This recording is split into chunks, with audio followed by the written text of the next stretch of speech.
Hello, Elizabeth. Hi, Jim. How are you? Fine, thank you. Come in. Thank you. So this is your new home? It is, yeah. This is our living room. It's a bit smaller than our other place, but it's cosy. Yeah, it's very cosy. Yeah, we quite enjoy it, so, you know. Yeah. Plus it's double glazed, which is what the Excalibur should have had 15 years ago. Yeah. Come through, I'll show you, because we've got a dining room as well, which is handy. It gives us back our extra space that we've sort of lost. We're lucky, fortunate enough that this one's actually got a dining room, so that gives us the extra space, because the living rooms here are a little bit smaller.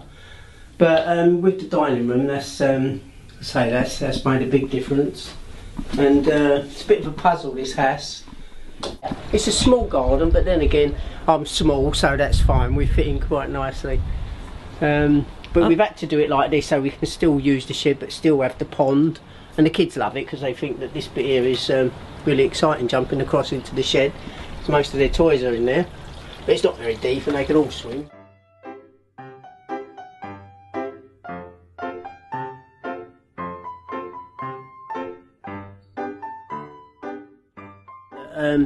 I think had the vote gone the other way and people had voted to keep the estate, we would still be there and we would still be fighting now. But we do live in a democracy and the majority of people did vote for this estate to be regenerated, so there's nothing that we can do about that now. That's given the council and L&Q the right to do now whatever they want, because the majority of people sadly voted to have it regenerated. And people do say now, yeah, but they lied to us, they told us this, they told us that, and I agree totally. And we said that from the beginning. You won't always get what you think you're going to get. And it's sad, and I wish I was still there, really. I wish we were still fighting to keep it. But we've all got our lives to live, and we've got to get on with it. And I can say that to everybody, hopefully on the Excalibur. All you can do is make the best of what you've now got. I feel more sorry for the people who voted no, like myself, who wanted to stay there, and it's a shame that we've had to lose our homes because the majority voted yes, but that's the democracy and we've got to all go with it.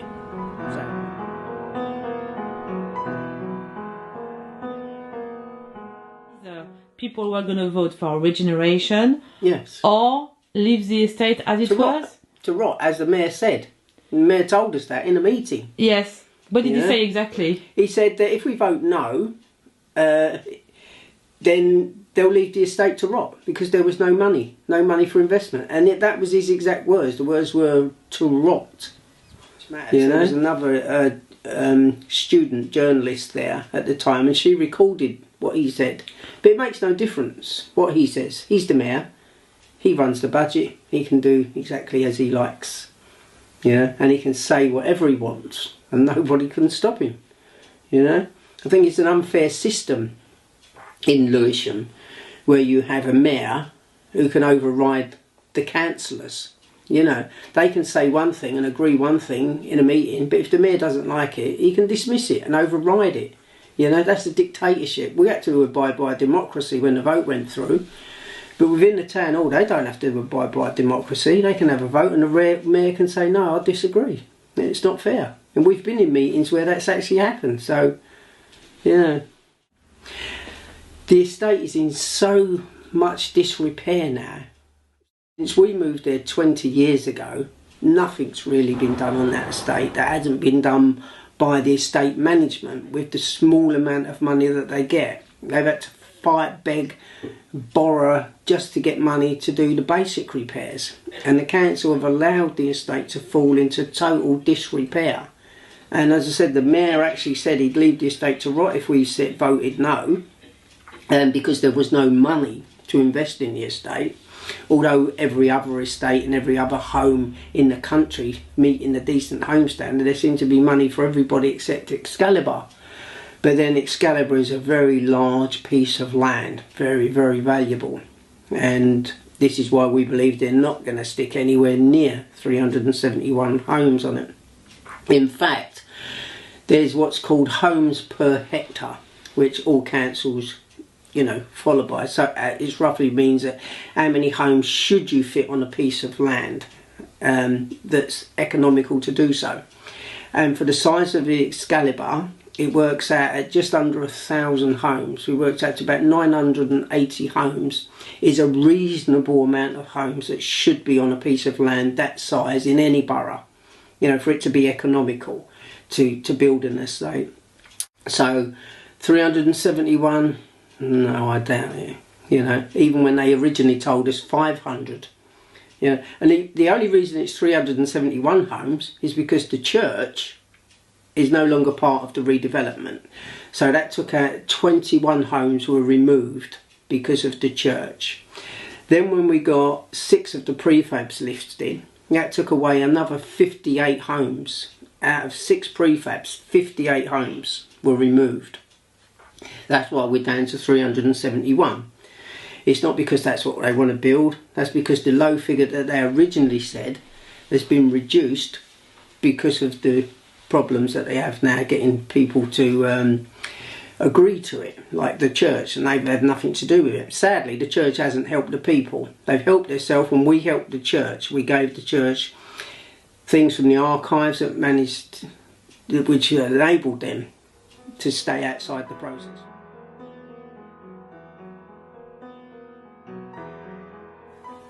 As I say, that's why the numbers have been reduced, and I'm sure without a doubt the council will increase the numbers threefolds, you know, to make it economically viable to build a home.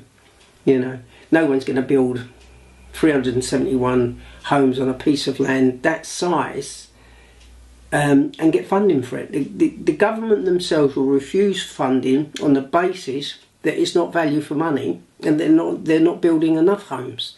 There is no way anybody is going to fund that project.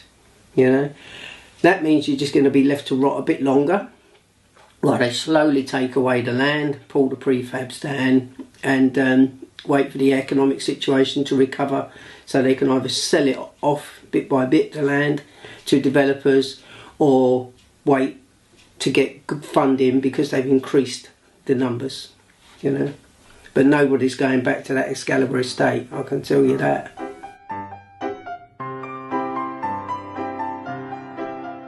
There's nothing wrong with houses, there's nothing wrong with prefabs. The difference with a prefab is you've got a 2-bedroom detached property, and unless you've got lots of money, you're never ever going to get that back again, you know. It's something that we was fortunate enough to have as tenants, council tenants. And once they're gone, it's gone forever, you know.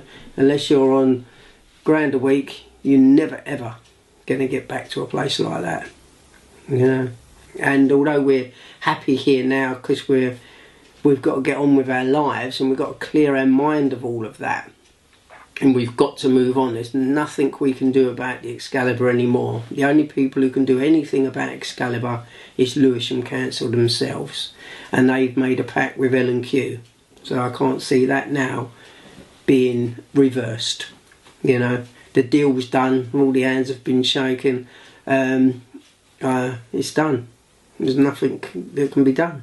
English Heritage won't do anything. They certainly are not going to intervene.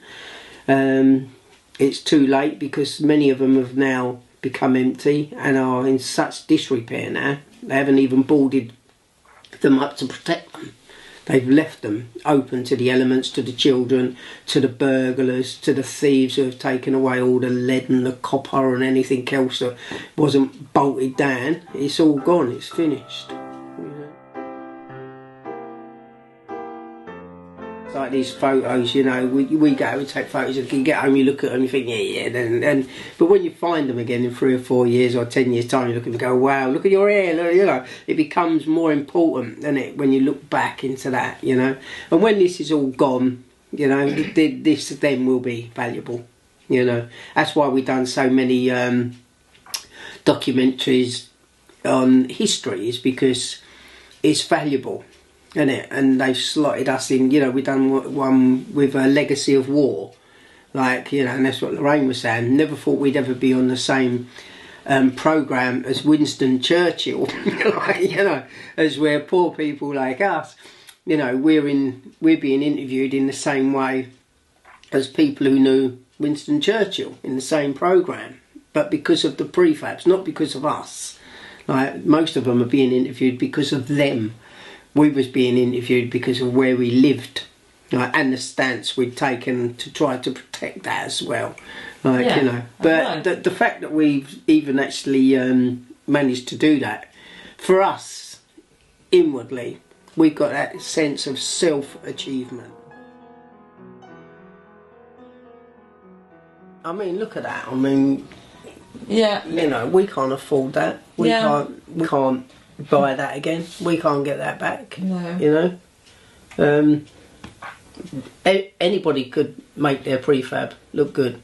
Yes. It just takes a bit of hard work. You've got to want it. You know, I can remember these. I mean, sitting in the garden, it was lovely. Yeah. You know, nobody overlooking you, no neighbours. Great. Yeah, and you had done such a nice work with the garden. And yeah, still got my cup of tea in my hand. Yeah. And yeah, well. Yeah. And you had the original shelf in the kitchen. Yes, we did. Yeah, yeah, the shelves and the cupboards and certain parts in the bathroom. You know, you tried to keep some of the features to remind you where you're living. Yes, like you know, so that you know it's that wake up call. Yes, and it's unique. I mean, you know, I mean our new home looks pretty much like our own home because we've got all the same furniture and everything that was there. But you know, no, we will miss it. We'll greatly miss it. But it certainly wasn't. Lovely. Yeah, it certainly wasn't like it used to be by the time we moved. Yeah, you know, the community. It's good. The community had been broken. You know. Yeah. If it was a horse, then it had been broken. Working class have had to fight all their lives for what little they've got. You know, whereas I think, I don't know, people that are luckily born into a better way of life, don't have to fight. They get the help that's needed. Whereas I say we all come from working class families that have always had to struggle to put a dinner on the table and to get a nice home together, you know, and you have to work hard and strive hard to get what little bit you've got in life, you know. So the council don't understand what it means when they threaten to take your home away. They think, well, it's only a building, we'll give you a building somewhere else, you know, like that's going to make it all better, you know, but it doesn't. They don't realise that you've put your heart and soul into that. And lots of people, they'll put everything into a home and there's nothing to say they can then do that again when they move on, you know. They may not be in the position now to make it a nice home that they made before, you know. It's hard, it's very hard.